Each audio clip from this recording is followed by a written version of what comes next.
सत श्री अकाल जी सारिਆਂ ਨੂੰ ਹੋਪ ਤੁਸੀਂ ਸਾਰੇ ਵਧੀਆ ਹੋਵੋਗੇ and welcome to my channel. ਅੱਜ ਦੀ ਇਸ ਕਲਾਸ ਦੇ ਵਿੱਚ ਆਪਾਂ ਕਲਾਸ ਨੰਬਰ 4 ਕਰਾਂਗੇ। ਤੁਹਾਨੂੰ ਸਾਰਿਆਂ ਨੂੰ ਪਤਾ ਹੈ ਕਿ ਆਪਾਂ ਲੈਕਚਰ ਕੈਡਰੇ ਔਰ ਮਾਸਟਰ ਕੈਡਰੇ ਦਾ ਬੈਚ ਹੈ ਜੋ ਸਟਾਰਟ ਕੀਤਾ ਹੋਇਆ ਕਮਰਸ ਔਰ ਇਕਨੋਮਿਕਸ ਦੇ ਸਟੂਡੈਂਟਸ ਵਾਸਤੇ ਫ੍ਰੀ ਆਫ ਕੋਸਟ ਇਹ ਬੈਚ ਹੈ ਜੋ ਚੱਲ ਰਿਹਾ ਹੈ। ਇਹਦੇ ਵਿੱਚ ਆਪਾਂ ਕਾਮਨ ਯੂਨਿਟ ਸਟਾਰਟ ਕੀਤੀ ਹੈ ਮਾਈਕਰੋ ਇਕਨੋਮਿਕਸ, ਜਿਹਦੇ ਵਿੱਚ 1 ਤੋਂ ਲੈ ਕੇ 3 ਕਲਾਸਿਸ ਸਾਡੀਆਂ ਹੋ ਚੁੱਕੀਆਂ ਡਿਟੇਲ ਦੇ ਵਿੱਚ, ਜਿਹਦੇ ਵਿੱਚ ਆਪਾਂ ਬੇਸਿਕ ਇੰਟਰੋਡਕਸ਼ਨ ਤੋਂ ਲੈ ਕੇ ਯੂਟਿਲਿਟੀ ਵਾਲਾ ਕਨਸੈਪਟ, ਕਾਰਡੀਨਲ ਯੂਟਿਲਿਟੀ ਵਾਲਾ concept, total utility, marginal utility, ਆਪਸ ਦੇ ਵਿੱਚ ਇਹਨਾਂ ਦਾ ਰਿਲੇਸ਼ਨ ਕੀ ਹੁੰਦਾ ਉਹ ਸਾਰਾ ਆਪਾਂ ਕਰ ਚੁੱਕੇ ਹਾਂ। ਸੋ ਅੱਜ ਦੀ ਕਲਾਸ ਸਟਾਰਟ ਹੋਣ ਜਾ ਰਹੀ ਹੈ law of diminishing marginal utility. ਠੀਕ ਹੈ, ਆਪਾਂ ਅੱਜ ਇਹ ਲੋ ਪੜ੍ਹਾਂਗੇ ਕਿ ਇਹ ਲੋ ਕਰਦਾ ਕੀ ਹੈ, ਕੰਮ ਕਿਵੇਂ ਕਰਦਾ, ਇਹਦੇ ਪਿੱਛੇ ਦਾ ਰੀਜ਼ਨ ਕੀ ਹੈ, ਇਹ ਸਾਰੀਆਂ ਚੀਜ਼ਾਂ। ਅਤੇ ਕੰਜ਼ਿਊਮਰ ਇਕੁਇਲਿਬਰੀਅਮ ਦੀ ਇੰਟਰੋਡਕਸ਼ਨ ਕਰ ਲਵਾਂਗੇ। ਉਹਦੇ ਜਿਹੜੇ 2 ਕੇਸਿਸ ਹੈ ਉਹ ਨੈਕਸਟ ਕਲਾਸ ਦੇ ਵਿੱਚ ਕਰਾਂਗੇ। ਸੋ ਸਟਾਰਟ ਕਰਦੇ ਹਾਂ। Meaning: when a person keeps consuming the same thing again and again, the satisfaction from each extra unit goes on decreasing ਜਾਂ ਫਿਰ diminishing। ਇਹਦੇ ਵਿੱਚ ਕਹਿਣ ਦਾ ਮਤਲਬ ਕੀ ਹੈ ਕਿ ਲੋ ਆਫ ਡਿਮਿਨਿਸ਼ਿੰਗ ਮਾਰਜਨਲ ਯੂਟਿਲਿਟੀ ਕੀ ਹੁੰਦਾ ਹੈ, ਜਦੋਂ ਇੱਕ ਪਰਸਨ ਸੇਮ ਚੀਜ਼ ਨੂੰ ਬਾਰ-ਬਾਰ ਕੰਜ਼ਿਊਮ ਕਰੇਗਾ ਤਾਂ ਉਹਦੇ ਜਿਹੜੇ ਐਕਸਟਰਾ ਯੂਨਿਟ, ਮਤਲਬ ਉਹਨੇ ਅਗਰ 1 ਯੂਨਿਟ ਕੰਜ਼ਿਊਮ ਕੀਤੀ, ਜੋ ਵੀ ਉਹਨੂੰ ਯੂਟਿਲਿਟੀ ਮਿਲੀ, ਜੋ ਵੀ ਉਹਨੂੰ ਸੈਟਿਸਫੈਕਸ਼ਨ ਮਿਲੀ, ਮੰਨ ਲਓ 10 ਮਿਲੀ, ਫਿਰ ਉਹਨੇ ਜਿਹੜੀ ਉਸੇ ਸੇਮ ਗੁੱਡ ਦੀ ਦੂਸਰੀ ਯੂਨਿਟ ਕੰਜ਼ਿਊਮ ਕੀਤੀ, ਉਹਨੂੰ ਕਿੰਨੀ ਮਿਲੀ? 7 ਸੈਟਿਸਫੈਕਸ਼ਨ ਮਿਲੀ, 7 ਯੂਟਿਲਸ ਦੀ। ਜਿੱਦਾਂ ਹੀ ਉਹਨੂੰ ਤੀਜੀ ਯੂਨਿਟ ਉਹਨੇ ਕੰਜ਼ਿਊਮ ਕੀਤੀ ਇੱਕ ਹੋਰ ਐਕਸਟਰਾ ਉਸੇ ਸੇਮ ਗੁੱਡ ਦੀ, ਤਾਂ ਉਹਨੂੰ ਮਿਲੀ 4। ਕਹਿੰਦੇ ਜਿਹੜੀ ਐਕਸਟਰਾ ਯੂਨਿਟ ਤੋਂ ਮਿਲਣ ਵਾਲੀ ਯੂਟਿਲਿਟੀ ਹੈ, ਮਤਲਬ ਇੱਥੇ ਹੁਣ 2 ਹੋ ਗਈ, ਇਹਦੇ ਵਿੱਚ ਇੱਕ ਐਕਸਟਰਾ ਜਿਹੜਾ ਆਪਾਂ ਕੰਜ਼ਿਊਮ ਕੀਤਾ ਉਹ ਤੋਂ ਮਿਲਣ ਵਾਲੀ ਯੂਟਿਲਿਟੀ ਕੀ ਹੋ ਜਾਏਗੀ? ਡਿਕਰੀਜ਼ ਹੋ ਜਾਏਗੀ। ਇਹ ਸਾਨੂੰ ਲੋ ਆਫ ਡਿਮਿਨਿਸ਼ਿੰਗ ਮਾਰਜਨਲ ਯੂਟਿਲਿਟੀ ਕਹਿੰਦਾ ਹੈ ਕਿ ਐਕਸਟਰਾ ਯੂਨਿਟ ਤੋਂ ਮਿਲਣ ਵਾਲੀ ਜਿਹੜੀ ਯੂਟਿਲਿਟੀ ਹੈ ਉਹ ਹਮੇਸ਼ਾ ਡਿਕਲਾਈਨ ਕਰੇਗੀ। ਇਹੀ ਸਾਨੂੰ ਲੋ ਆਫ ਡਿਮਿਨਿਸ਼ਿੰਗ ਮਾਰਜਨਲ ਯੂਟਿਲਿਟੀ ਦੱਸਦਾ ਹੈ। ਪੰਜਾਬੀ ਦੇ ਵਿੱਚ ਇੱਕ ਵਾਰੀ ਪੜ੍ਹ ਲਓ। ਜਦੋਂ ਅਸੀਂ ਇੱਕੋ ਚੀਜ਼ ਨੂੰ ਵਾਰ-ਵਾਰ ਕੰਜ਼ਿਊਮ ਕਰਦੇ ਹਾਂ ਤਾਂ ਹਰ ਨੈਕਸਟ ਯੂਨਿਟ, ਮਤਲਬ ਹਰ ਇੱਕ ਅਗਲੀ ਯੂਨਿਟ ਤੋਂ ਮਿਲਣ ਵਾਲੀ ਖੁਸ਼ੀ, ਸੈਟਿਸਫੈਕਸ਼ਨ, ਸੰਤੁਸ਼ਟੀ, ਯੂਟਿਲਿਟੀ, ਜੋ ਵੀ ਤੁਸੀਂ ਕਹਿਣਾ ਚਾਹੋ, ਉਹ ਹਮੇਸ਼ਾ ਘਟਦੀ ਜਾਂਦੀ ਹੈ। ਇਹ ਸਾਨੂੰ ਕੌਣ ਦੱਸਦਾ ਹੈ? Law of diminishing marginal utility. Simple words ਦੇ ਵਿੱਚ ਅਗਰ ਮੈਂ ਤੁਹਾਨੂੰ ਦੱਸਾਂ ਕਿ ਪਹਿਲੀ ਆਈਟਮ ਤੋਂ ਮਿਲਣ ਵਾਲੀ ਜਿਹੜੀ ਖੁਸ਼ੀ ਆ ਉਹ ਬਹੁਤ ਜ਼ਿਆਦਾ ਹੋਏਗੀ, ਸੈਟਿਸਫੈਕਸ਼ਨ ਬਹੁਤ ਜ਼ਿਆਦਾ ਹੋਏਗੀ। ਜਿੱਦਾਂ ਹੀ ਆਪਾਂ ਨੈਕਸਟ ਯੂਨਿਟ ਉਹਦੀ ਕੰਜ਼ਿਊਮ ਕਰਾਂਗੇ ਉਹ ਤੋਂ ਮਿਲਣ ਵਾਲੀ ਖੁਸ਼ੀ ਜਾਂ ਸੈਟਿਸਫੈਕਸ਼ਨ ਘਟਦੀ ਜਾਏਗੀ। ਅਤੇ ਤੁਸੀਂ ਐਗਜ਼ਾਮ ਲਈ ਕਈ ਵਾਰੀ ਡਿਫਾਈਨ ਤੋਂ ਵੀ ਐਗਜ਼ੈਕਟ ਕੁਐਸਚਨ ਬਣ ਜਾਂਦਾ, ਇਸ ਕਰਕੇ ਡਿਫਾਈਨ ਨੂੰ ਵੀ ਤੁਸੀਂ ਆਪਣੇ ਮਾਈਂਡ ਦੇ ਵਿੱਚ ਰੱਖਣਾ ਹੈ ਲਾਈਨ ਟੂ ਲਾਈਨ। ਡਿਫਾਈਨ ਕੀ ਹੈ? Law of diminishing marginal utility states that, ਇਹ ਸਾਨੂੰ ਦੱਸਦਾ ਹੈ ਕਿ ਜਿੱਦਾਂ ਅਸੀਂ ਜ਼ਿਆਦਾ ਤੋਂ ਜ਼ਿਆਦਾ standard unit of commodity consume ਕਰਦੇ ਹਾਂ, as more and more standard unit of commodity consumed, marginal utility derived from additional unit decline. ਕਿ ਜੋ ਐਕਸਟਰਾ ਯੂਨਿਟ ਤੋਂ ਮਿਲਣ ਵਾਲੀ ਮਾਰਜਨਲ ਯੂਟਿਲਿਟੀ ਆ ਉਹ ਸਾਡੀ ਕੀ ਹੋ ਜਾਏਗੀ? ਘਟਦੀ ਜਾਏਗੀ। ਆਈ ਹੋਪ ਤੁਹਾਨੂੰ ਡਿਫਾਈਨ ਕਲੀਅਰ ਹੈ। ਤੁਸੀਂ ਕੀਵਰਡ ਯਾਦ ਰੱਖੋਗੇ, ਮੋਰ ਐਂਡ ਮੋਰ ਸਟੈਂਡਰਡ ਯੂਨਿਟ ਤੋਂ, ਅਤੇ ਜਿਹੜੀ ਮਾਰਜਨਲ ਯੂਟਿਲਿਟੀ ਹੈ ਐਡੀਸ਼ਨਲ ਯੂਨਿਟ ਤੋਂ ਇੱਕ ਡਿਕਲਾਈਨ ਹੋ ਜਾਏਗੀ। ਆ ਕਿਹੜਾ ਲੋ ਦੱਸਦਾ ਸਾਨੂੰ? ਲੋ ਆਫ ਡਿਮਿਨਿਸ਼ਿੰਗ ਮਾਰਜਨਲ ਯੂਟਿਲਿਟੀ। ਹੁਣ ਐਗਜ਼ਾਮਪਲ ਕਰਦੇ ਹਾਂ ਆਪਾਂ ਇੱਕ, ਜਿਸ ਐਗਜ਼ਾਮਪਲ ਨਾਲ ਤੁਹਾਨੂੰ ਜ਼ਿਆਦਾ ਕਲੀਅਰ ਹੋਏਗੀ ਇਹ ਚੀਜ਼ ਕਿ ਸਪੋਜ਼ ਤੁਹਾਨੂੰ ਭੁੱਖ ਲੱਗੀ ਹੈ ਬਹੁਤ ਜ਼ਿਆਦਾ, ਠੀਕ ਹੈ, ਯੂ ਆਰ ਵੈਰੀ ਹੰਗਰੀ, ਅਤੇ ਤੁਸੀਂ ਰੋਟੀ ਖਾ ਰਹੇ ਹੋ ਜਾਂ ਚਪਾਤੀ ਖਾ ਰਹੇ ਹੋ, ਠੀਕ ਹੈ। ਤੁਸੀਂ ਕਿਹਦੀ ਕੰਜ਼ੰਪਸ਼ਨ ਕਰ ਰਹੇ ਹੋ? ਗੁੱਡ ਐਗਸ ਦੀ। ਤਾਂ ਇਹਦੇ ਵਿੱਚ ਧਿਆਨ ਦੇਣ ਵਾਲੀ ਗੱਲ ਇਹ ਹੈ ਕਿ ਜਿਹੜਾ ਗੁੱਡ ਹੈ ਉਹ ਸੇਮ ਰਹੇਗਾ। ਇਹ ਨਹੀਂ ਕਿ ਤੁਸੀਂ ਹੁਣ ਗੁੱਡ ਐਕਸ ਦੀ ਕੰਜ਼ੰਪਸ਼ਨ ਕਰ ਰਹੇ ਹੋ ਅਤੇ ਫਿਰ ਬਾਅਦ 'ਚ ਤੁਸੀਂ ਗੁੱਡ ਵਾਈ ਦੀ ਕੰਜ਼ੰਪਸ਼ਨ ਕਰੋਗੇ। ਨਹੀਂ, ਜੇ ਤੁਸੀਂ ਰੋਟੀ ਕੰਜ਼ਿਊਮ ਕਰ ਰਹੇ ਹੋ ਤਾਂ ਤੁਸੀਂ ਰੋਟੀ ਹੀ ਕੰਜ਼ਿਊਮ ਕਰੋਗੇ ਬਾਰ-ਬਾਰ, ਅਤੇ ਇਹ ਲੋ ਉੱਥੇ ਹੀ ਐਪਲੀਕੇਬਲ ਹੋਏਗਾ ਜਿੱਥੇ ਸੇਮ ਗੁੱਡ ਹੋਏਗਾ। ਮੰਨ ਲਓ ਤੁਸੀਂ ਬਹੁਤ ਜ਼ਿਆਦਾ ਭੁੱਖ ਲੱਗੀ ਤੁਹਾਨੂੰ, ਤੁਸੀਂ 1 ਰੋਟੀ ਖਾਈ, ਪਹਿਲੀ ਰੋਟੀ ਖਾਈ, ਤੁਹਾਨੂੰ ਸੈਟਿਸਫੈਕਸ਼ਨ ਬਹੁਤ ਜ਼ਿਆਦਾ ਮਿਲੀ। ਮੰਨ ਲੈਂਦੇ ਹਾਂ 10 ਯੂਟਿਲਸ ਦੀ ਤੁਹਾਨੂੰ ਸੈਟਿਸਫੈਕਸ਼ਨ ਮਿਲੀ। ਜਿੱਦਾਂ ਹੀ ਤੁਸੀਂ ਸੈਕਿੰਡ ਰੋਟੀ ਖਾਈ ਤਾਂ ਤੁਹਾਨੂੰ ਸੈਟਿਸਫੈਕਸ਼ਨ ਗੁੱਡ, ਮਤਲਬ ਇਨਫ, ਅੱਛੀ ਮਿਲੀ, ਕਿਉਂਕਿ ਤੁਹਾਨੂੰ ਭੁੱਖ ਬਹੁਤ ਜ਼ਿਆਦਾ ਲੱਗੀ ਸੀਗੀ। ਪਰ ਇਹਦੇ ਨਾਲ ਜਿਹੜੀ ਯੂਟਿਲਿਟੀ ਆ ਉਹ ਘੱਟ ਜਾਏਗੀ, ਕਿਉਂਕਿ ਪਹਿਲੇ ਨਾਲੋਂ ਵੱਧ ਭੁੱਖ ਨਹੀਂ ਹੁਣ ਲੱਗੇਗੀ, ਪਹਿਲੇ ਨਾਲੋਂ ਘੱਟ ਭੁੱਖ ਲੱਗੇਗੀ, ਕਿਉਂਕਿ ਤੁਸੀਂ 1 ਰੋਟੀ ਆਲਰੇਡੀ ਖਾ ਚੁੱਕੇ ਹੋ। ਜਿੱਦਾਂ ਹੀ ਤੁਸੀਂ 3rd ਰੋਟੀ 'ਤੇ ਆਏ ਤੁਹਾਨੂੰ ਸੈਟਿਸਫੈਕਸ਼ਨ ਘੱਟ ਗਈ ਹੋਰ ਜ਼ਿਆਦਾ, ਕਿਉਂਕਿ ਤੁਹਾਡਾ ਪੇਟ ਹੈ ਜੋ ਪੂਰਾ ਫੁੱਲ ਹੋਣ ਦੇ ਉੱਤੇ ਹੈਗਾ, ਠੀਕ ਹੈ। ਜਿਹੜਾ 4th ਰੋਟੀ ਜਦੋਂ ਖਾਈ ਤਾਂ ਤੁਹਾਨੂੰ ਬਿਲਕੁਲ ਵੀ ਸੈਟਿਸਫੈਕਸ਼ਨ ਨਹੀਂ ਮਿਲੀ, ਤੁਹਾਡਾ ਪੇਟ ਹੁਣ ਇੱਕਦਮ ਫੁੱਲ ਹੋ ਚੁੱਕਾ ਹੈ, ਤਾਂ ਉੱਥੇ ਸੈਟਿਸਫੈਕਸ਼ਨ ਤੁਹਾਨੂੰ 0 ਮਿਲੀ। ਜਿੱਦਾਂ ਹੀ ਤੁਹਾਡੀ ਪਲੇਟ ਦੇ ਵਿੱਚ 5th ਰੋਟੀ ਆਈ ਤਾਂ ਤੁਹਾਨੂੰ ਡਿਸਕੰਫਰਟ ਹੋਣਾ ਸ਼ੁਰੂ ਹੋ ਗਿਆ, ਮਤਲਬ ਹੁਣ ਤੁਹਾਨੂੰ ਪੇਟ ਦੇ ਵਿੱਚ ਗੜਬੜ ਹੋਣੀ ਸ਼ੁਰੂ ਹੋ ਗਈ ਕਿ ਹੁਣ ਤੁਹਾਡੇ ਕੋਲ ਇਹ 5th ਰੋਟੀ ਨਹੀਂ ਖਾਈ ਜਾਏਗੀ, ਤਾਂ ਤੁਹਾਨੂੰ ਇਹ ਤੋਂ ਜਿਹੜੀ ਮਿਲੇਗੀ ਮਾਰਜਨਲ ਯੂਟਿਲਿਟੀ ਉਹ ਕੀ ਹੋ ਜਾਏਗੀ? ਨੈਗੇਟਿਵ ਹੋ ਜਾਏਗੀ। ਤਾਂ ਐਗਜ਼ਾਮ ਦੇ ਵਿੱਚ ਕੁਐਸਚਨਸ ਕਿਸ ਤਰ੍ਹਾਂ ਦੇ ਨਾਲ ਬਣ ਸਕਦਾ ਹੈ है कि can marginal utility be negative, कि ਮਾਰਜਨਲ ਯੂਟਿਲਿਟੀ ਨੈਗੇਟਿਵ ਹੋ ਸਕਦੀ ਹੈ। ਤਾਂ ਹੋ ਸਕਦੀ ਹੈ ਜਦੋਂ ਤੁਸੀਂ ਇੱਕ ਮੈਕਸੀਮਮ ਲੈਵਲ 'ਤੇ ਪਹੁੰਚ ਗਏ, ਉਸ ਤੋਂ ਬਾਅਦ ਜਦੋਂ ਤੁਹਾਡੀ ਯੂਟਿਲਿਟੀ ਜ਼ੀਰੋ ਹੋ ਗਈ, ਮਤਲਬ ਜਦੋਂ ਟੋਟਲ ਯੂਟਿਲਿਟੀ ਮੈਕਸੀਮਮ ਹੋ ਜਾਂਦੀ ਹੈ ਤਾਂ ਉਦੋਂ ਤੁਹਾਡੀ ਮਾਰਜਨਲ ਯੂਟਿਲਿਟੀ ਜ਼ੀਰੋ ਹੋ ਜਾਂਦੀ ਹੈ। ਇਹਦਾ ਮਤਲਬ ਜਿੱਥੇ ਮਾਰਜਨਲ ਯੂਟਿਲਿਟੀ ਜ਼ੀਰੋ ਹੈ ਉੱਥੇ ਤੁਹਾਡੀ ਸੈਟਿਸਫੈਕਸ਼ਨ ਮੈਕਸੀਮਮ ਹੈ। ਹੁਣ ਤੁਹਾਡਾ ਪੇਟ ਭਰ ਚੁੱਕਿਆ ਪੂਰੇ ਤਰੀਕੇ ਦੇ ਨਾਲ, ਇਸ ਤੋਂ ਬਾਅਦ ਤੁਹਾਡੇ ਪੇਟ ਦੇ ਵਿੱਚ ਖਾਣ ਦੀ ਇੱਕ ਰੋਟੀ ਦੀ ਵੀ ਜਗ੍ਹਾ ਨਹੀਂ ਹੈ। ਤਾਂ ਜਿੱਦਾਂ ਹੀ ਟੋਟਲ ਯੂਟਿਲਿਟੀ ਹੁਣ ਡਿਕਰੀਜ਼ ਹੋਣੀ ਸਟਾਰਟ ਹੋਏਗੀ ਉੱਦਾਂ ਹੀ ਮਾਰਜਨਲ ਯੂਟਿਲਿਟੀ ਨੈਗੇਟਿਵ ਹੋ ਜਾਏਗੀ। ਤਾਂ ਤੁਹਾਡਾ ਆਨਸਰ ਹੋਣਾ ਚਾਹੀਦਾ ਹੈ yes, marginal utility can be negative. ਹੁਣ ਇਹਨੂੰ ਡਾਇਗਰਾਮ ਦੇ ਥਰੂ ਸਮਝਦੇ ਹਾਂ।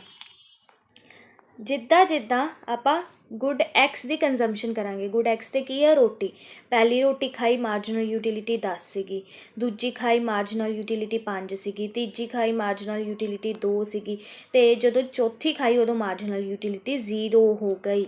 ਤਾਂ ਤੁਹਾਨੂੰ ਇੱਥੇ ਮੈਕਸੀਮਮ ਸੈਟਿਸਫੈਕਸ਼ਨ ਮਿਲੇਗੀ 0 ਵਾਲੇ 'ਤੇ, ਠੀਕ ਹੈ।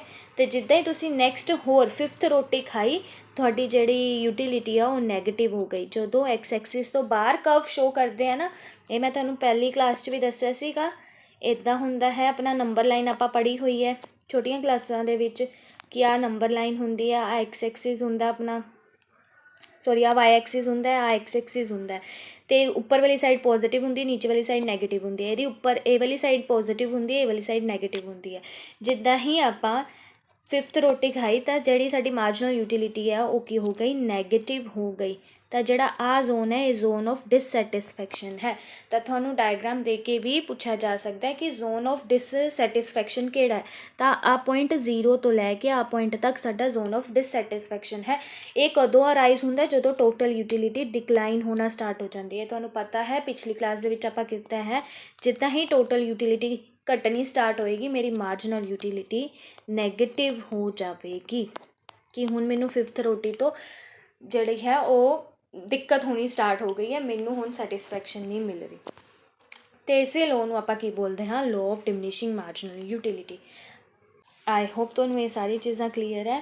ਹੁਣ ਤੁਸੀਂ ਪੁਆਇੰਟਸ ਕੀ ਯਾਦ ਰੱਖਣੇ ਹੈ ਜਿੱਥੋਂ MCQ ਬਣ ਸਕਦੇ ਨੇ, ਜਿੱਥੇ ਅਟਕ ਸਕਦੇ ਨੇ ਬੱਚੇ। ਹੁਣ ਤੁਸੀਂ ਇਹ ਯਾਦ ਰੱਖਣਾ ਹੈ ਕਿ ਜਿਹੜਾ law of diminishing marginal utility ਹੈ, ਕਈ ਵਾਰੀ ਇਹ ਪੁੱਛਿਆ ਜਾਂਦਾ ਹੈ ਕਿ ਕਿਸ ਇਕੋਨਮਿਸਟ ਨੇ ਦਿੱਤਾ ਹੈ, ਕਿੰਨੇ ਇਹਨੂੰ ਡਿਵੈਲਪਡ ਕੀਤਾ ਹੈ, ਠੀਕ ਹੈ।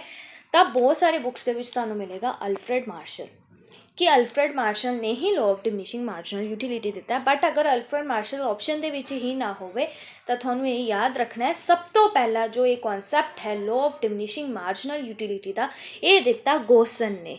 ਔਰ ਇਸੇ ਲੋਅ ਨੂੰ ਫਸਟ ਲੋਅ ਆਫ ਗੋਸਨ ਵੀ ਬੋਲਿਆ ਜਾਂਦਾ ਹੈ, ਫਸਟ ਲੋਅ ਆਫ ਗੋਸਨ ਵੀ ਬੋਲਿਆ ਜਾਂਦਾ ਹੈ। ਤਾਂ ਤੁਸੀਂ ਇਹ ਚੀਜ਼ ਯਾਦ ਰੱਖਣੀ ਹੈ, ਕਿਸੇ ਵੀ ਬੁੱਕ ਦੇ ਵਿੱਚ ਇਹ ਮੈਂਸ਼ਨ ਨਹੀਂ ਹੈ, ਸਪੈਸ਼ਲੀ +1 +2 ਦੀ ਬੁੱਕਸ ਦੇ ਵਿੱਚ, ਠੀਕ ਹੈ। ਜਦੋਂ ਤੁਸੀਂ ਆਪਾਂ UGC ਨੈਟ ਵਗੈਰਾ ਦੀ ਤਿਆਰੀ ਕਰਦੇ ਹੋ ਉਹਦੇ ਵਿੱਚ ਤੁਹਾਨੂੰ ਫਿਰ ਵੀ ਮਿਲ ਜਾਏਗਾ ਕਿਤੇ ਨਾ ਕਿਤੇ, ਬਟ ਇਹ ਵਾਲੀ ਕਲਾਸਿਸ ਦੇ ਵਿੱਚ ਤੁਹਾਨੂੰ ਕਿਤੇ ਵੀ ਨਹੀਂ ਮਿਲੇਗਾ ਕਿ ਜਿਹੜਾ law of diminishing marginal utility ਹੈ ਇਹੀ ਸਾਡਾ ਗੋਸਨ ਦਾ first law of diminishing marginal utility ਹੈ। ਸਭ ਤੋਂ ਪਹਿਲਾਂ ਇਹ ਲੋਅ ਕਿਹਨੇ ਦਿੱਤਾ, ਗੋਸਨ ਨੇ ਦਿੱਤਾ। ਪੂਰਾ ਨਾਮ ਦੇਖ ਲਓ ਇੱਕ ਵਾਰੀ, ਪੂਰਾ ਨਾਮ ਵੀ ਕਈ ਵਾਰੀ ਪੇਪਰ ਦੇ ਵਿੱਚ ਅਪੇਅਰ ਹੋ ਜਾਂਦਾ ਹੈ, ਹਰਮਨ ਹੈਨਰਿਚ ਗੋਸਨ, ਠੀਕ ਹੈ। ਅਤੇ ਉਸ ਤੋਂ ਬਾਅਦ ਇਸ ਕਨਸੈਪਟ ਨੂੰ ਅਲਫਰੈਡ ਮਾਰਸ਼ਲ ਨੇ ਆਪਣੇ ਕਾਰਡੀਨਲ ਯੂਟਿਲਿਟੀ ਵਾਲੇ ਕਨਸੈਪਟ ਦੇ ਵਿੱਚ ਐਕਸਪਲੇਨ ਕੀਤਾ ਤਾਂ ਡਿਵੈਲਪਡ ਕੀਤਾ। ਤਾਂ ਬਹੁਤ ਸਾਰੀ ਬੁੱਕਸ ਦੇ ਵਿੱਚ ਕਿੰਨੇ ਡਿਵੈਲਪਡ ਕੀਤਾ, ਅਲਫਰੈਡ ਮਾਰਸ਼ਲ ਨੇ। ਤਾਂ ਤੁਹਾਨੂੰ ਮੈਂ ਦੋਨੋਂ ਚੀਜ਼ਾਂ ਦੱਸਦੀ ਹਾਂ। ਜੇ ਆਪਸ਼ਨ ਦੇ ਵਿੱਚ ਅਲਫਰੈਡ ਮਾਰਸ਼ਲ ਨਾ ਹੋਵੇ ਤਾਂ ਤੁਹਾਨੂੰ ਯਾਦ ਰੱਖਣਾ ਹੈ ਇਹਨੂੰ ਹੀ ਗੋਸਨ ਦਾ ਫਸਟ ਲੋਅ ਕਿਹਾ ਜਾਂਦਾ ਹੈ। ਜਾਂ ਫਿਰ ਕੁਐਸਚਨ ਇੱਦਾਂ ਵੀ ਆ ਜਾਂਦਾ ਹੈ ਕਿ low of diminishing marginal utility ਨੂੰ ਹੋਰ ਕਿਹੜੇ ਨਾਂ ਨਾਲ ਜਾਣਿਆ ਜਾਂਦਾ ਹੈ, ਤਾਂ ਤੁਹਾਨੂੰ ਯਾਦ ਰੱਖਣਾ ਹੈ ਇਹਨੂੰ ਗੋਸਨ ਦਾ ਫਸਟ ਲੋਅ ਵੀ ਬੋਲਿਆ ਜਾਂਦਾ ਹੈ। ਨੈਕਸਟ ਦੇਖਦੇ ਹਾਂ ਬੇਸਿਕ ਐਗਜ਼ੰਪਸ਼ਨਸ ਆਫ ਦਿਸ ਲੋਅ, ਠੀਕ ਹੈ। ਤੁਹਾਨੂੰ ਯਾਦ ਰੱਖਣੀ ਹੈ ਐਗਜ਼ੰਪਸ਼ਨਸ ਦੇ ਵਿੱਚੋਂ ਫੇਵਰਟ ਕਨਸੈਪਟਸ ਹੈ ਜਿਹਦੇ ਵਿੱਚੋਂ ਕੁਐਸਚਨਸ ਪੁੱਛੇ ਜਾਂਦੇ ਹੈ ਹਰ ਚੀਜ਼ ਦੀ। ਜਿੱਥੇ ਵੀ ਇਕੋਨੋਮਿਕਸ ਦੀ ਗੱਲ ਹੋਏਗੀ ਉੱਥੇ ਜਿਹੜੇ ਵੀ ਕਨਸੈਪਟ ਹੋਣਗੇ ਉਹਦੀ ਐਗਜ਼ੰਪਸ਼ਨਸ ਦੇ ਵਿੱਚੋਂ ਕੁਐਸਚਨ ਜ਼ਰੂਰ ਪੁੱਛਿਆ ਜਾਂਦਾ ਹੈ। ਤਾਂ ਤੁਸੀਂ ਇਸ ਲੋਅ ਦੀ ਐਗਜ਼ੰਪਸ਼ਨਸ ਨੂੰ ਵੀ ਯਾਦ ਰੱਖਣਾ ਹੈ। ਪਹਿਲਾ ਤਾਂ ਇਹ ਕਿ ਇਹ ਹਮੇਸ਼ਾ ਤੁਹਾਨੂੰ ਸਟੈਂਡਰਡ ਯੂਨਿਟ ਦੇ ਉੱਤੇ ਹੀ ਅਪਲਾਈ ਕੀਤਾ ਜਾ ਸਕਦਾ ਹੈ, ਠੀਕ ਹੈ। ਇਹ ਯਾਦ ਰੱਖਣਾ ਹੈ ਕਿਹਦੇ ਉੱਤੇ ਅਪਲਾਈ ਹੋਏਗਾ, ਸਟੈਂਡਰਡ ਯੂਨਿਟ ਦੇ ਉੱਤੇ। ਜਿੱਦਾਂ ਮੈਂ ਕਿਹਾ ਅਗਰ ਮੈਂ ਰੋਟੀ ਕੰਜ਼ਿਊਮ ਕਰ ਰਹੀ ਹਾਂ ਤਾਂ ਮੈਂ ਰੋਟੀ ਹੀ ਕੰਜ਼ਿਊਮ ਕਰ ਰਹੀ ਹਾਂ, ਮੈਂ ਉਹਦੀ ਜਗ੍ਹਾ ਬ੍ਰੈਡ ਕੰਜ਼ਿਊਮ ਨਹੀਂ ਕਰ ਸਕਦੀ। ਇੱਥੇ ਮੈਂ ਐਗਜ਼ਾਮਪਲ ਲਿੱਤਾ ਕਿ ਮੈਂ ਅਗਰ ਕੱਪ ਆਫ ਟੀ ਲੈ ਰਹੀ ਹਾਂ ਤਾਂ ਮੈਂ ਕੱਪ ਆਫ ਟੀ ਹੀ ਲਊਂਗੀ, 1 2 3 4 5, ਨਾ ਕਿ ਸਪੂਨ ਆਫ ਟੀ, ठीक है, स्टैंडर्ड यूनिट के उत्ते ही ये चीज़ अप्लाई होएगी। दूजा कि ਜਿਹੜੀ मेरी कंजम्पशन है, मतलब जो मैं कंज्यूम कर रही हूँ लगातार कंज्यूम कितना होना चाहिए है। Consumption of the commodities continuous, कि ये लगातार होनी चाहिए, विच ब्रेक नहीं लगनी चाहिए। ये नहीं कि तुसी एक यूनिट अज खाधी, मतलब एक रोटी तुसी अज खाधी, दोपहरे खाधी या सवेरे खाधी, एक रोटी तुसी ब्रेक लैके 3-4 घंटे का फिर खाधी, फिर ये तुहाडा लो एप्लीकेबल नहीं होएगा। कॉन्टीन्यूस उस चीज़ नूं कंज्यूम करना है, ठीक है। Commodity consumed now and than other is tomorrow, इदा नहीं होएगा। अगर ये चीज़ हो रही है तो ये वाला लो जड़ा है अप्लाई ही नहीं होएगा उस चीज़ से। तो दो बेसिक एजम्पशन है, एक तो स्टैंडर्ड यूनिट होनी चाहिए, दूजा कंजम्पशन है कॉन्टीन्यूअस होनी चाहिए सेम कॉमोडिटी दी। नैक्सट आ जाओ टॉपिक आंदा साडे कोल कॉन्सैप्ट ऑफ कंज्यूमर इक्विलिब्रियम, ठीक है।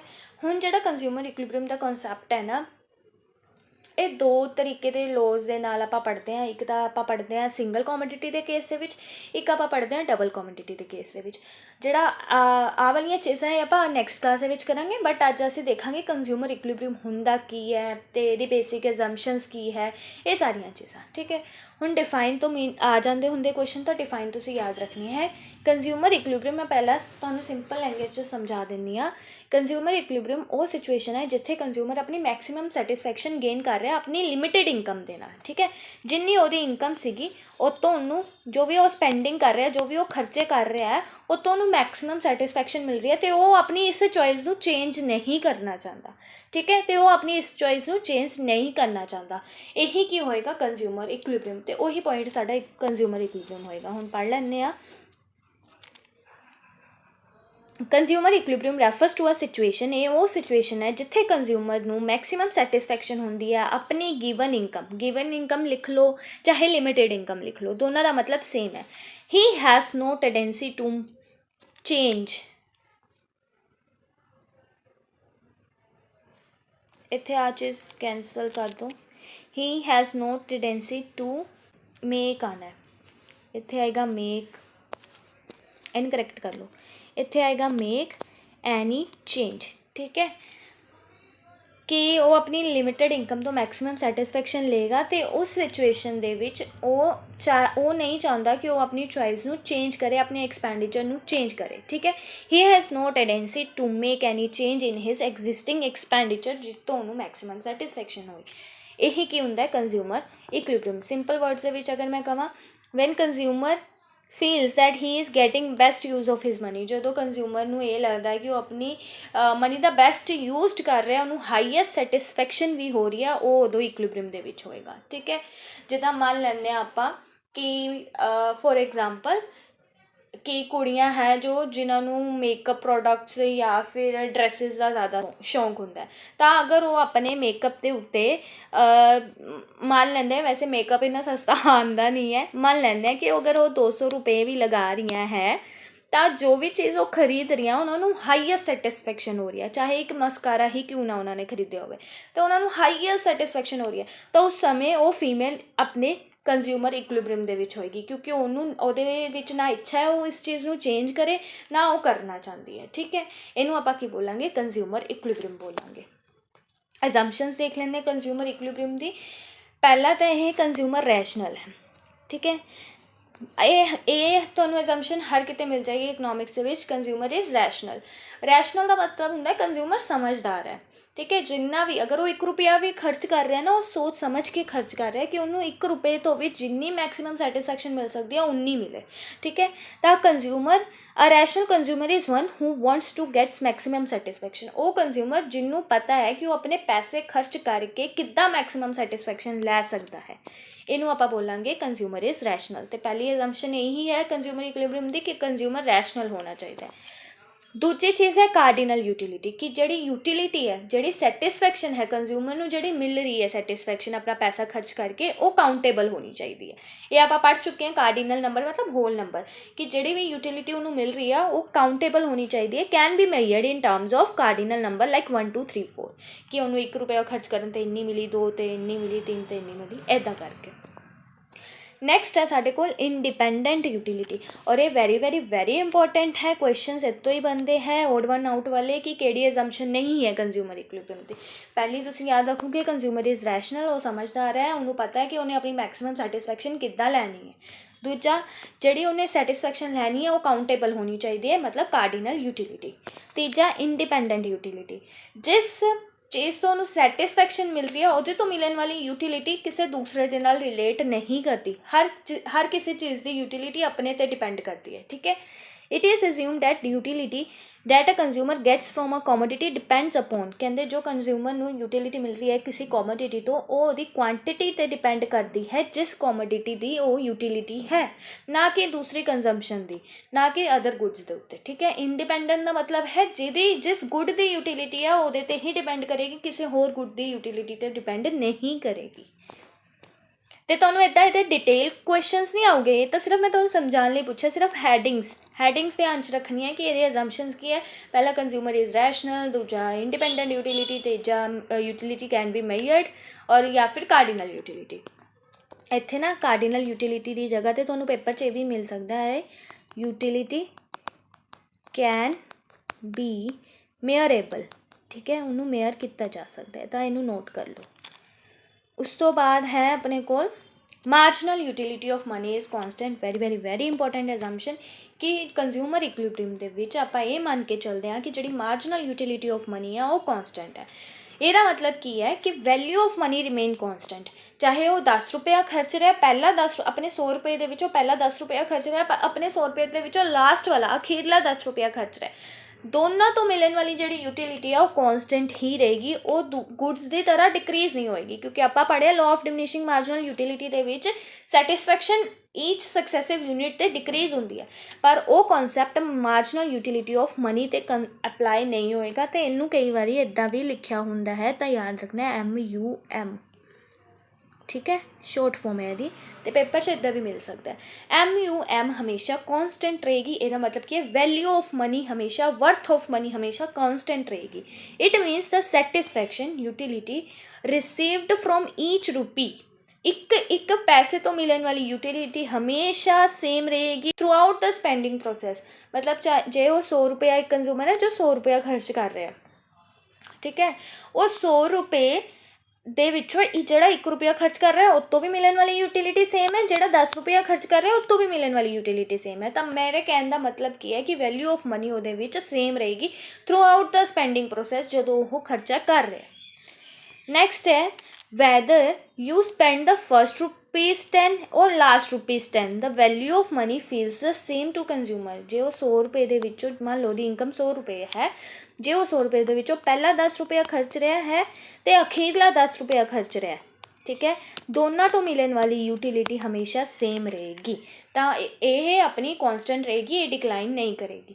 We assume that the usefulness of each rupees does not change, ਕਿ 1 ਰੁਪਏ ਦੀ ਯੂਸਫੁਲਨੈਸ, ਹਰ 1 ਰੁਪਏ ਦੀ ਯੂਸਫੁਲਨੈਸ ਹਮੇਸ਼ਾ ਸੇਮ ਰਹੇਗੀ, ਉਹ ਚੇਂਜ ਨਹੀਂ ਹੋਏਗੀ। ਇਹਨੂੰ ਹੀ ਆਪਾਂ ਮਾਰਜਨਲ ਯੂਟਿਲਿਟੀ ਆਫ ਮਨੀ ਕਹਿੰਦੇ ਹਾਂ, ਜੋ ਹਮੇਸ਼ਾ ਕੌਂਸਟੈਂਟ ਰਹਿੰਦੀ ਹੈ। ਅਤੇ ਇਹ ਤੁਸੀਂ ਮੈਥਾਮੈਟੀਕਲ ਟਰਮ ਯਾਦ ਰੱਖਣੀ, ਇੱਦਾਂ ਲਿਖਿਆ ਜਾਂਦਾ। ਉਸ ਤੋਂ ਬਾਅਦ ਹੈ ਫਿਫਥ ਅਜ਼ੰਪਸ਼ਨ ਹੈ ਸਾਡੀ, ਜਿਹੜੇ ਗੁੱਡਸ ਦੇ ਪ੍ਰਾਈਸਿਸ ਆ ਉਹ ਗਿਵਨ ਰਹੂਗੇ, ਉਹ ਵੀ ਕੌਂਸਟੈਂਟ ਰਹੂਗੇ।